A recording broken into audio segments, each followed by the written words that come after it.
My name is Matt Casey. I'm the Associate Director of Graduate Career Services here at Tufts. And we are thrilled to have you join us today for what I think is probably one of the most important, if not most desired, presentations that we offer from Career Services. I think one of the things we're trying to do as we matriculate here is prepare ourselves for the world of work. So this is a conversation today about ideas, process, and best practices to think about and how to optimize your job or internship or fellowship or alternative opportunity that best works for you.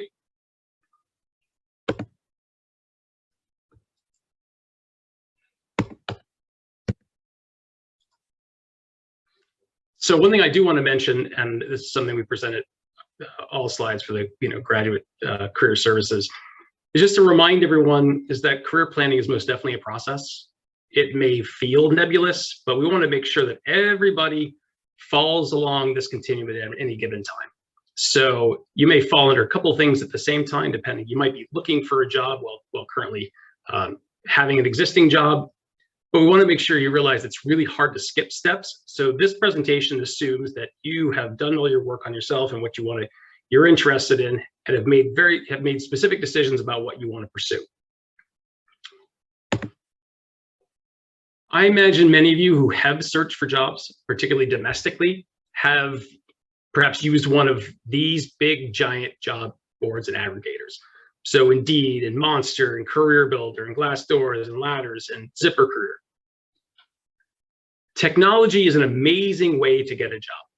And these aggregators are oftentimes, when you're searching for roles online, they are usually the sites that you're most likely to find. And there's a reason for that, is that they are huge. They're typically free to the user under most conditions. And these organizations are heavily engaged in SEO work. So they want their search results to come out on top. But these companies are big aggregators. So what they're doing is they're sourcing jobs from a lot of different sites. So when you're doing a job search on a search engine, and you come up with a certain page, you're going to start seeing these sites, and they are a great way to see what's available in the marketplace. The one thing about working exclusively with large aggregated job boards like this is that they're not always well moderated or or up to date. So you may be searching for jobs that had existed historically, but may not have been closed out by an organization. So one of the things we want to remind people is that it's a great starting point for your job search. But here's the thing. We estimate about 20% of the jobs and internships and fellowships in the job market reach a job, like a big job board and an aggregator. So that's saying that 1 in 5 jobs gets to one of these sites that you're searching for. But what that means, if most people are spending most of their time looking at big, giant aggregated job boards, it means most people are spending most of their time trying to find and compete for 20% of the jobs in the marketplace. As Tufts students, we want to help make sure that you also are aware of what the other 80%, so you can think about what the 100% of a search strategy would look like. So how do you look at other top markets, or how recruiters and hiring managers, where are they sourcing the talent that they look for? Everybody at any time will have their own customized search strategy based on the opportunities that you seek. If you are looking for different roles or different types of roles or different types of topics, your search strategy will be dependent based on those unique aspects, because hiring managers and recruiters use different techniques and different locations to try to source the talent that they seek. So what we're going to do today is go through a variety of these, and so how do the recruiters and hiring managers think about their search strategy and how we can help you create yours. So we talked about big giant job aggregators and job boards. So those are open, let's say open for everyone. Recruiters and hiring managers most definitely use targeted job boards to source talent. Think of a targeted job board as a specific topic or a specific skill or a specific industry or a specific idea in ways where communities of people who share common ideas or interests or expectations are getting together that's where hiring managers and recruiters are trying to source that talent. So there's a variety of them. At the career services, we have aggregated a number of, but not all of them, but certainly some of these targeted job boards by industry and by sector and by skill and by opportunity. So for those who might be interested in something like data science or analysis or big data, this is a representative example of targeted job boards where you would expect to find roles that are based on the things that you're interested in looking for. Another one, environment, sustainability, conservation, etc. Again, these are not exhaustive lists, but what we want to try to do is making sure that we don't expect you to be experts on job search and strategy, nor do we expect you to be experts in sourcing all of these tools. We want to be able to make sure we can provide you a set of tools so you don't have to go find them and then go look through them. So hopefully these are catalysts for you to start your process. And we have it by different disciplines from arts and sciences and humanities, School of Fine Arts. So we're also not necessarily specific to degrees or industries. It might be a competency. For those of you who might want to leverage this particular skill like writing or editing or journalism, we're trying to curate lists for those of you who are interested. We also curate a list of internships and co-op sites. So for those of you who are looking for opportunities, I've personally recruited off of LinkedIn and internships.com for opportunities, so I can speak directly that they exist. But all of these have targeted job boards for these particular, looking for these particular folks with these particular backgrounds, for those of you who might be looking for internships or co-ops. But we're also recognizing that tough students are whole people. Sometimes you have bandwidth, or you have to work and go to school full time, or you're looking for some, an alternative project or a side hustle, for lack of a better term. So we're also aggregating customized sites that can accommodate short-term, contract, part-time, remote work. So depending on what your need and expectations are, not just about necessarily full-time employment or internships or fellowships or something to the like, but actually, Matt, I need to get paid, or I need to bring some income in. So we want to give you a variety of options. So targeted job and internship boards are focused in specific communities, and we have a directory that we'll make available to everyone. So then we have your school career center and some of the resources that we offer. Many of you signed up for this event today through Handshake. Handshake is our career services and employer engagement platform. So it is a place where you can sign up for appointments. It's a place where you can see career fairs. It's a place where you can engage other students. But one of the things it also is it is a job and internship and fellowship board. There are 20,000 plus opportunities in this current database, and I think more than about 30,000 employers within the Handshake ecosystem. It is a great tool for looking for roles. One of the added benefits for Handshake versus a similar tool is that employers have to opt in to the school that they're working with.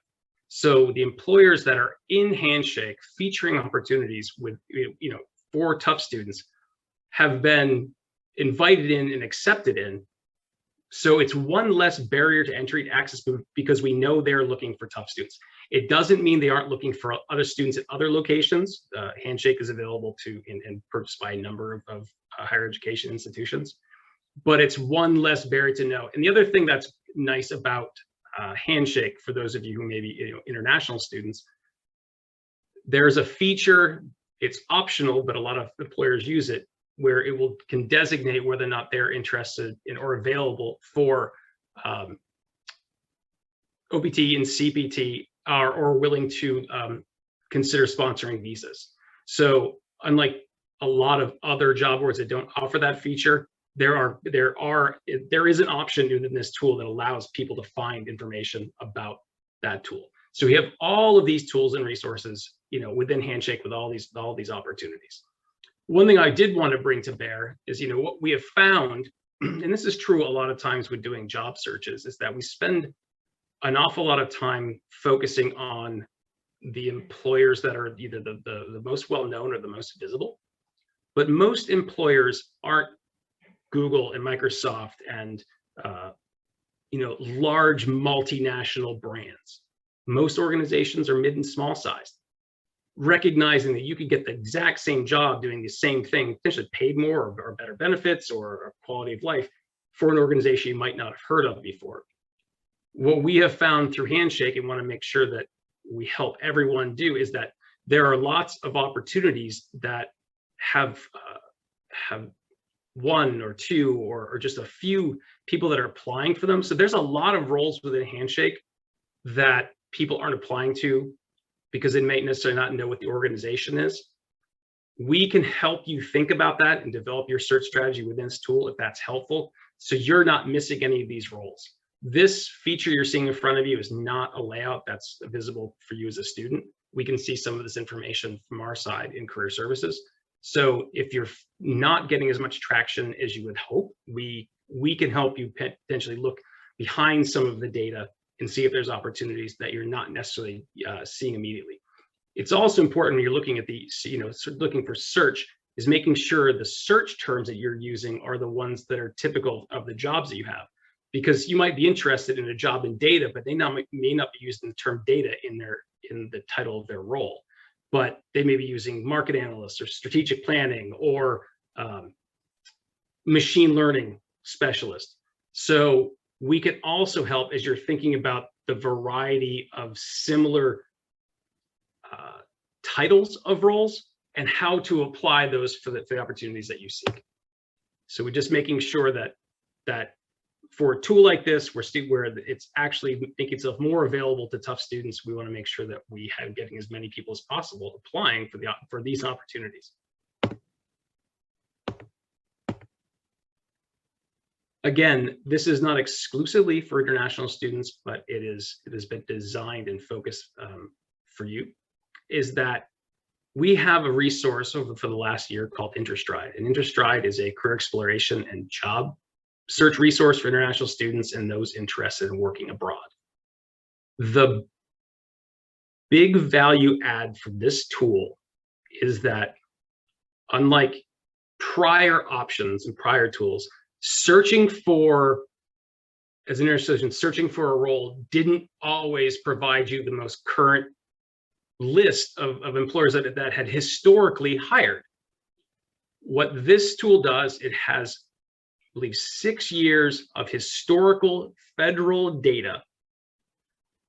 They've taken all that information and created a highly customizable and sortable database of all of that information. So you can look up every employer by location or job title or state or sometimes salary or OPT or CPT or H-1B and be able to take a look and see who might have been hired before.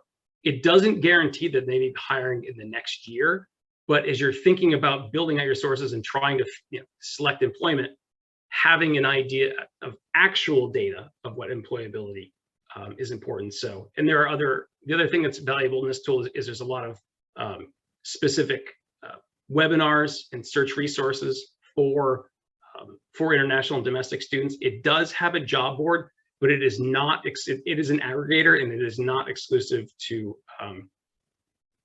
international students and employability. It is just an aggregator of traditional jobs.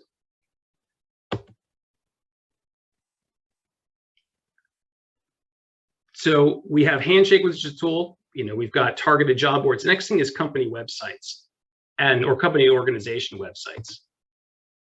There are, for a number of reasons, there are plenty of organizations that either don't have enough bandwidth, don't have enough resources, don't have enough time, are not actively promoting their roles outside of their own website and through word of mouth.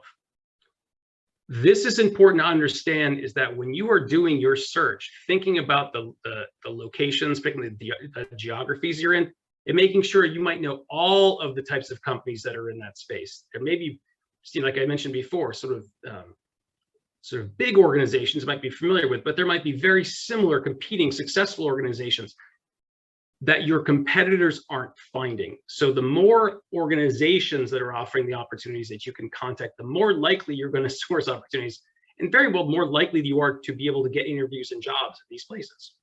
So having a very thoughtful geographic search strategy and knowing as many players and organizations within that sphere is going to help you find opportunities that others don't. And the thing about LinkedIn is huge. So why LinkedIn and what does it do? So LinkedIn, I would consider to be, a networking, a job search, and sort of an education platform. I think it is, the predominant connection and social tool for the professional world. So there are about 720 million people on it. There are about 175 million in the US. So about 25% of LinkedIn is US user based. So recognizing that it is a predominantly free global product. There's 55 million companies. There's 20 million plus jobs and internships and fellowships and part-time, short-time or short-term contract jobs. There's 76,000 Tufts alums. What I found interesting is that 40 million people use LinkedIn to search jobs each week, and 3 people are hired every minute through LinkedIn. So a statistic that's been measured is that 95% of recruiters use it to find, evaluate, or hire candidates. I would say that number is probably closer to 100, because you may not be using that tool to actively search and have a job profile on that site, but they are, a number of people are passively or actively searching for their candidates without posting jobs in them. So we are advocates for those of you who want to build their profiles, is have them up, because it's a great place to not only actively search for jobs, but also be passively searched by recruiters and hiring managers, given they might know that you're looking for an opportunity. So if you're searching for a job in LinkedIn, you could search by location and by titles. And when you search for something, you get a page that looks something like this. One thing that's great is you can set job alerts, which allows you, and by a click of the switch in the middle of the page, it allows you to save the term. And what you could do is you can set the parameters of when, and you can do this for most job boards, including Handshake, is that instead of you spending several hours a day, which I think isn't prudent, I think there's better ways to spend your time, is that you can set up a job alert and set it to have either daily or weekly emails sent to you with a list of all opportunities that meet that search criteria. I don't think there's a limit of the number of terms you can use, so you can have multiple alerts that are sent to you. So effective and efficient job search and internship search can be helpful. So it allows you to look at roles, and it allows you to heavily customize what those opportunities are. So it's not just by job title. You can sort by a number of filters. You can sort by salary type and date posted and location and type of work, job type, the features that it uses. So you can significantly customize your search terms to your particular needs, so you're getting the right jobs for you at the right time. What's also nice as a tool is that it also allows you, perhaps you are interested in learning more about somebody that does a role that you're interested in. In this particular case, we're looking at a marketing analyst. You can look at that term, and on the left-hand column, you can see a number of areas. You can look at people. So this might be, if you're interested in looking for individuals who have roles, might be interested in talking to them generally about what they do, to learn more about it, or you might find somebody specifically within that company to talk about their role in particular. So it's nice as a tool to search for jobs themselves, but also, as we talk about networking shortly, how valuable having access to the people that are associated with organizations and roles can be helpful in your search.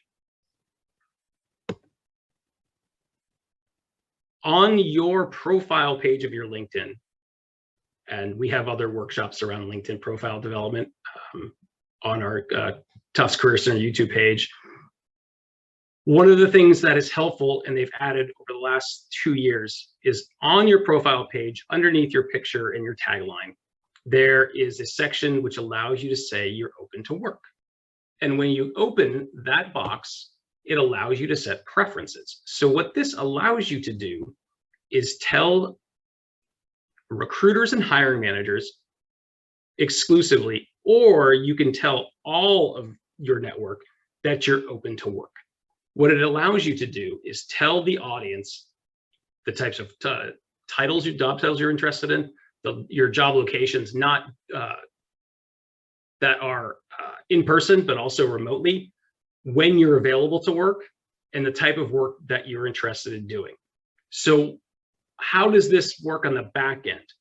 When hiring managers and recruiters are using LinkedIn as a recruiting tool, if they're looking for a specific role, they're using potentially a series of search terms. So embedded within your, ideally within your LinkedIn profile are terms and vocabulary that are consistent with the types of roles that you're interested in. When there are matches, that comes up in a profile of somebody searching for a particular role.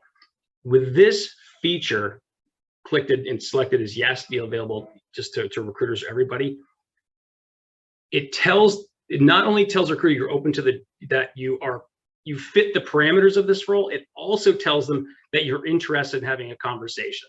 And what we found is that you may have 100,000 people that are qualified for this role, which is an enormous amount, but it may be 75 that have selected this particular box and they're telling the audience of it. And you are, having been a recruiter, you are more likely to get contacted by selecting this information.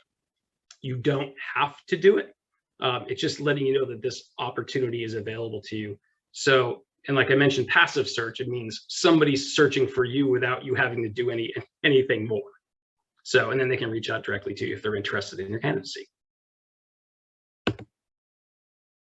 If you are opening your, letting people know that you're open to work to all of your audience, to your entire network, you end up getting a colored ring around your profile image that says open to work. There have been questions of whether or not letting your network know that you're open to work is an indication that you're not working.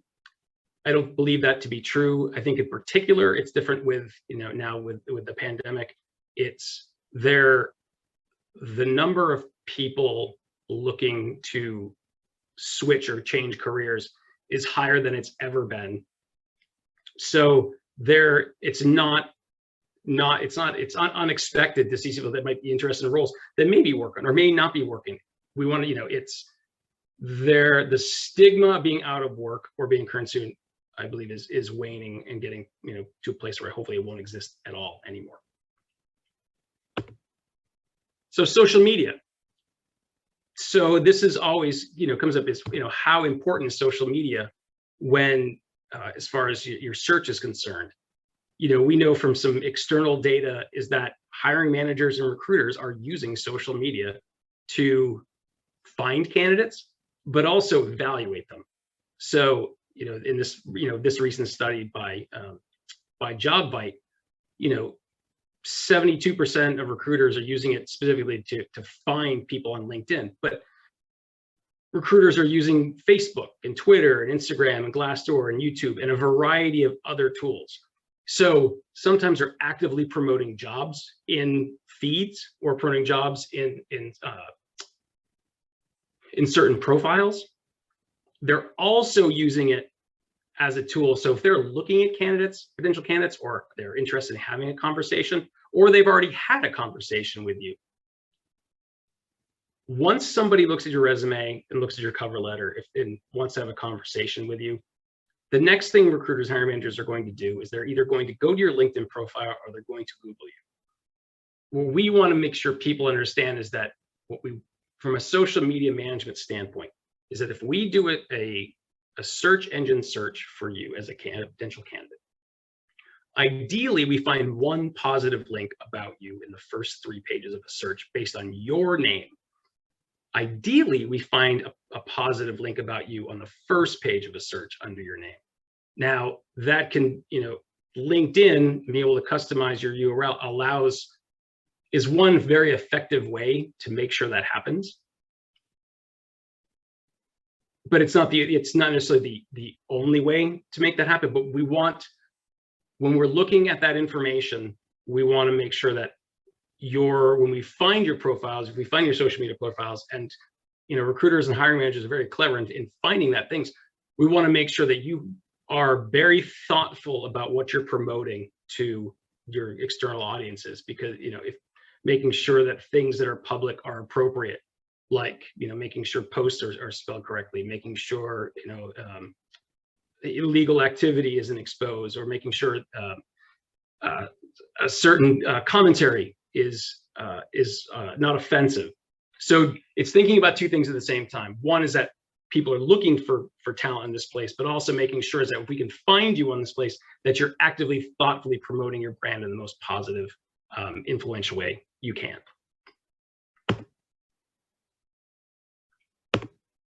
Twitter is an interesting example. You can put in finance jobs Boston in Twitter right now and get a list of opportunities. It doesn't mean that the roles are current or they're what you're looking for. We just want to make you aware that organizations are using multiple vehicles to find the type of candidates that they're interested in. So making yourself available, but there are also opportunities where there are organizations that are creating specific pages within social media profiles. For instance, NASA has an internships page, which information about interns that have worked there, hiring, process, deadlines, timelines. So, being aware that there's places that are informing individuals that might be interested in what they're looking for. These types of things are out there. And I just echo one more time is the fact that, hiring managers and recruiters are definitely using social media to evaluate candidates.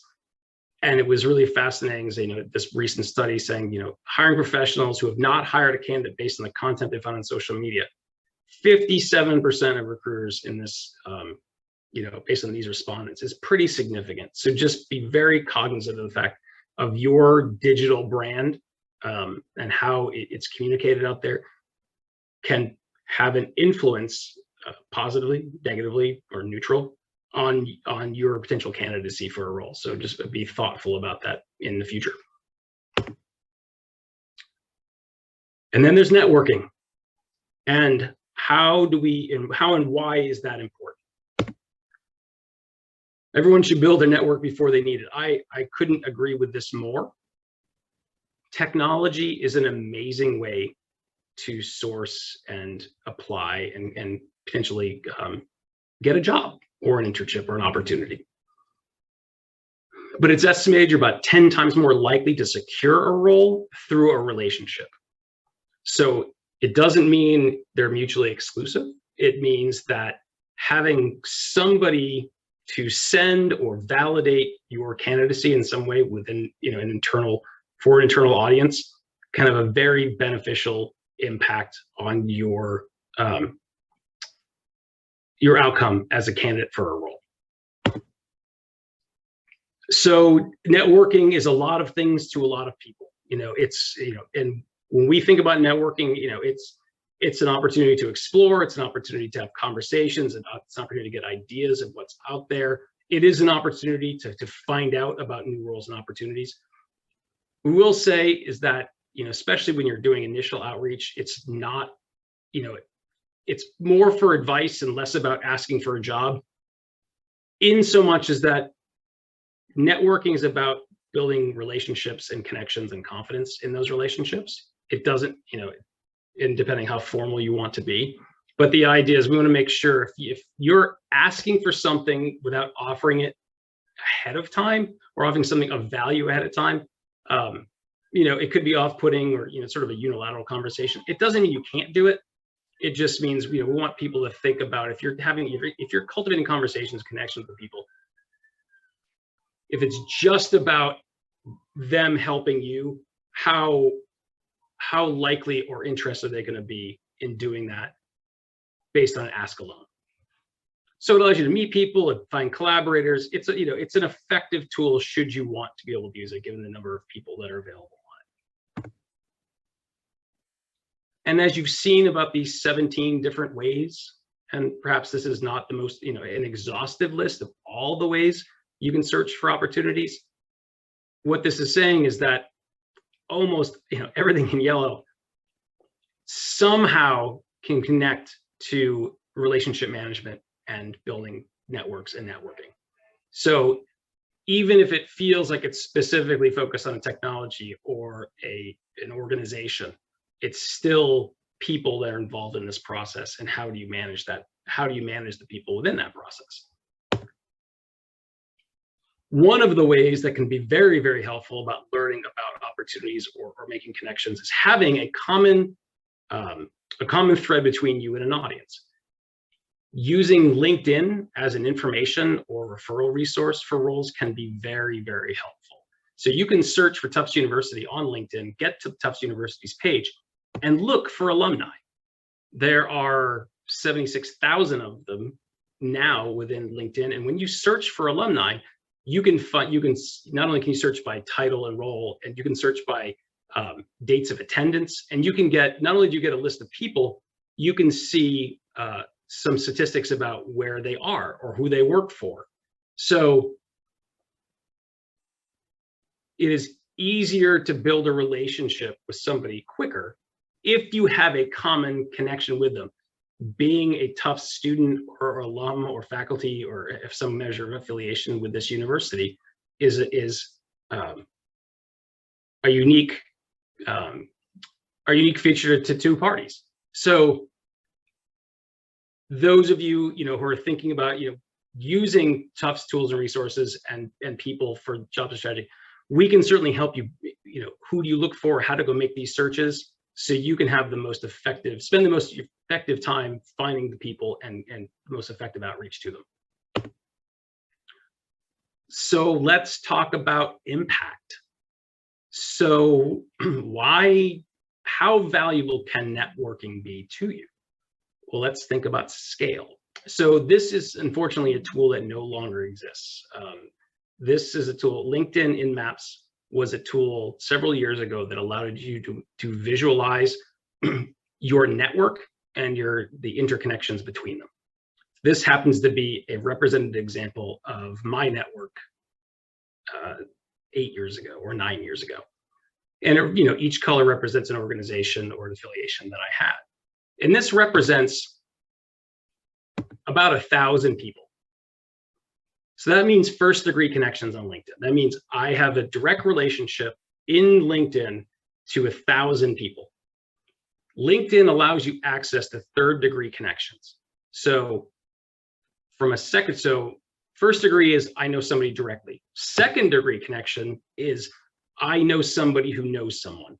So I can get a referral to have a conversation. And in this particular case, I would have access to almost 500,000 people, or did have access to 500,000 people. But third degree connections, so I knew somebody who knew somebody who knew somebody I wanted to talk to, that's access to about 11 million people.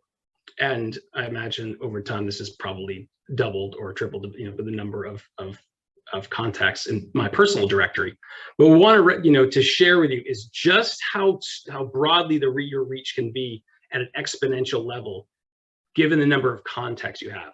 So my recommendation is to think about, the kind of contacts that you want to make. And, everyone has a different level of comfort with who they want to bring into their network. I am an advocate of, unless there are people soliciting for my business, which is happening. There are a lot of companies that are representing themselves as individuals, and this is happening more and more, particularly for those who are trying to source companies or entrepreneurs or solopreneurs for providing business services. But otherwise, I typically accept all invitations. If somebody sends a LinkedIn request and I don't know them, I usually send a follow-up message to ask them why they made that contact. Because if I'm going to build my network and have a useful tool for myself, but also a network for other people, I want to make sure I know why I have a relationship with somebody within that system. you may want to consider that too, to be able to manage that. Unfortunately, LinkedIn doesn't have a free CRM capability, something they also got rid of in probably the last 5 years. But there are third-party tools you can use to sort of manage your network and your contacts with them, as you're talking, because not all of your network, all the people that you know, are as valuable. But making sure is that you're cultivating the ones that either just the most desirable to you, or the most interesting to you, or the ones that could be the most beneficial to your career. So beyond LinkedIn, Tufts has 3 key resources that can be helpful. One is the Herd. As current students, you have access to the Herd now, which you can sign up and create a profile.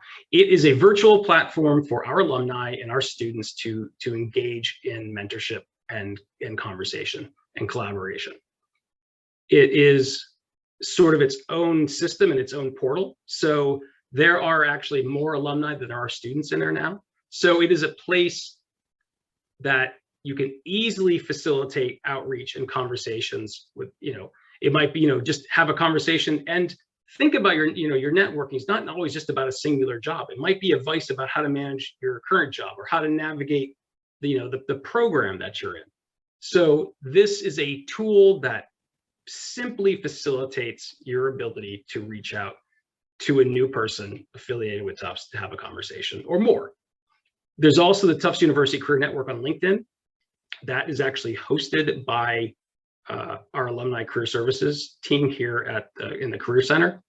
There are almost 20,000 alumni and students and people connected to Tufts within that platform. You can find it on by looking up Tufts and careers, and you can see this opportunity.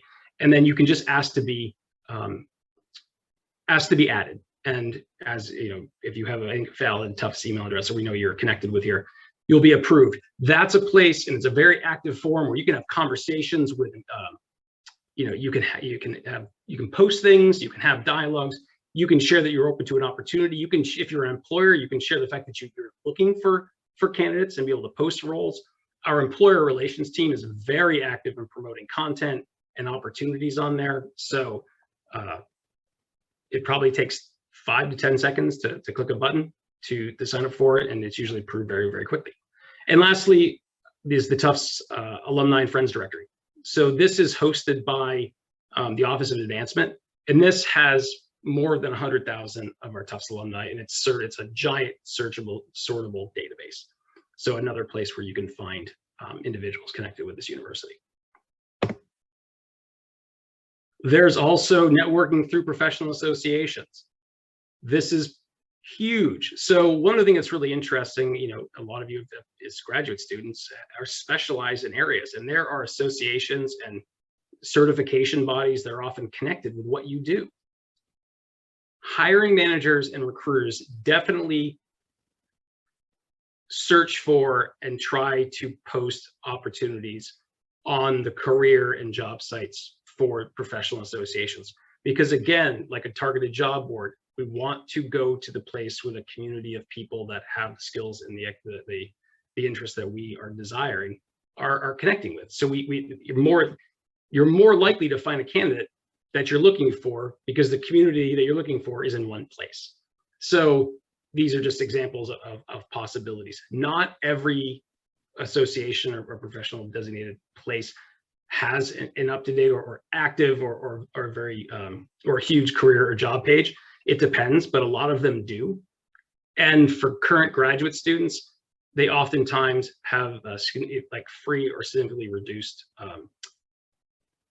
sign-on costs. So just being cognizant of the fact that there's definitely a promotion of opportunities in these places, because we know that's where the talent is. So we've talked about technology, we've talked about websites, we've talked about relationships.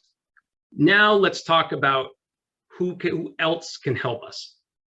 So recruiters and hiring managers or placement agencies and temporary staffing agencies, I think, can be a very helpful addition to anybody's search strategy, particularly our graduate students here.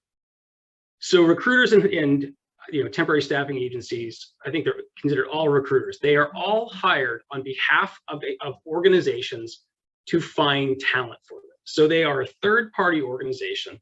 You could have, one company doesn't have an internal HR process or have a recruiter in-house, but they want to build, to grow their company, or they want to add more staff. They can build a relationship with a recruiting firm or a placement agency to find that talent. Think about it in a way is that, one of the rate limiting factors of any job search or, any opportunity search strategy in general is us as individuals. The idea is that if we can have 5 or 10 people working on our behalf, either actively or passively at any given time, makes the likelihood of you finding an opportunity, it increases the odds of you finding an opportunity faster, because these organizations are specifically are doing externally doing what a lot of internal organizations either can't or aren't able to do. So when I speak about recruiters, usually they're specialized. In certain areas, they may have multiple areas of specialty. A lot of times it's full-time roles, but not exclusively. Placement agencies are recruiting firms that oftentimes have broader, more relationships with more organizations and are hiring for a variety of different levels. So placement agencies could be helping, recruiters are looking for full-time seasoned employment, where a placement agency is an organization needs somebody for a 12-week contract position, or a full-time role, or a temporary to permanent role, or a remote role. So I think there's a significant amount of overlap between those two terms, but typically the big difference is that recruiters maybe a little more seasoned and looking for more specialized talent. As graduate students at Tufts, I think you fall into both of those domains. So we do not keep an active directory of recruiting firms because there are just too many of them. You could search up any, you could search, Boston recruiters engineering and get 2, 3, 4 dozen, if not more, recruiting firms that focus in those places. So, and you could do that by any geography. And there are places that do it nationally. There are places that only recruit regionally or locally. So, and same thing so we don't keep an active directory, but can help you search for those opportunities. And when you hear recruiting or placement agencies, you might also hear the term executive search. It's also the same thing. It usually is, again, more sort of seasoned professionals or with some experience, but not exclusively. So making sure you know the vocabulary of recruiting, what the terms recruiters or people who are recruiting talent are using to describe themselves can be helpful in doing your search terms. We do, though, have a sample list of placement agencies and temporary staffing organizations. All of these organizations have a presence in Boston, and most of them have a national presence too. So, you may be looking for supplemental work. You may be looking for a part-time or a contract opportunity, either while you're here or out of the place. You might be looking for something more remote, or you might be looking for something very permanent. These are types of organizations that offer all of those solutions. So, and we'll provide this document and as well as an online job and internship search document, so with the targeted job boards. These are all hyperlinked, so you'd have access to these tools and be able to search for them on your own without having to go find them. And we have job fairs. So through Handshake, we provide, I think we do 2 to 3, 4 career fairs. We usually do 2 general ones, one in the fall, one in the spring. And then we have customized or industry or sector specific ones throughout the year. So those are things that you can find and tag in your Handshake profile, should you be interested in them. So one thing great about job fairs is our most recent one, which was last month. We had 160 employers. There's a virtual platform now, which makes it easy to have more direct connection and conversations, and they do yield jobs. So these are employers that are actively searching for Tufts talent. So something to consider, and they are definitely open to graduate students. So keep that in mind as you're considering your searches moving forward. And finally, and this is something we don't necessarily talk about, is that the speed of change, the work that you're doing in your programs, the new technologies you're being exposed to, the new methodologies you have access to, the new things you may be creating or developing or thinking about, it's entirely possible that the ideal opportunity for you is something that hasn't been created or is in the process of being created. One of the things about Tufts Career Services team, and particularly our employer relations team, is that we spend an incredible amount of time doing market research and talking with employers in all industries and sectors to understand not only what they're doing now, what they're looking for specifically, but what the marketplace is doing, what new trends are existing, what kind of disruption is happening in the marketplace, what new interdisciplinary roles are manifesting given emerging needs in the world of work. And that happens, it happens very, very frequently. So should you be thinking about and maybe not finding or being able to target the exact opportunity that you seek, here at Career Services, we are here to help you have that dialogue, to explore those opportunities, because what we want to make sure, is that we can help you find out where you can be valuable, where you can be interesting to somebody else, and find somebody who's willing to pay you, and that, in likelihood, that's going to be a job. So, or an internship or a fellowship or something to that effect. So take heed in the fact that that your career may be, and this is true after you graduate from Tufts, and all of these things are true after Tufts, is that all of these are particular tools, but you all have a customized search based on what your own needs are. So we have 3 staff members here in the Tufts Career Center that support our graduate students. I support graduate students across GSAS, SOE, and SMFA. Robin Kahn, who has been specifically working with across our entire engineering discipline, and is amazing, and as well as Ryan Smith, who is our director in support of the School of Fine Arts, but also has a background in communications and marketing and strategy. So between the 3 of us, we are here to help you have these dialogues, think about what you're looking for, and develop your customized search strategies to find and to go after the ideal roles that you're looking for. So you can find a lot of our resources, information about job search strategy, and blog posts at our website, which you can find at careers@tufts.edu. So I want to thank everyone for their time and their sort of focus on this piece.